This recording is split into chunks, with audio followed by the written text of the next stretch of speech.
Welcome to Burlap Teachers. Enjoy the video. You start by collecting tools and a replacement home button. This saves interruptions later.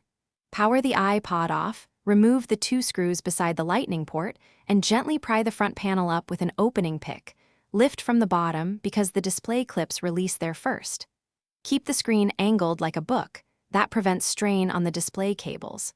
Once the panel is open a few millimeters, use a spudger to peel back the metal shield so you can access the digitizer and home button assembly.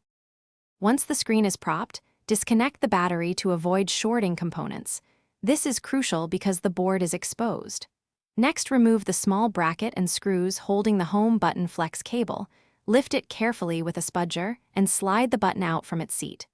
Observe how the cable routes under the bracket and where adhesive secures it, replicating that on reassembly keeps tactile feel correct.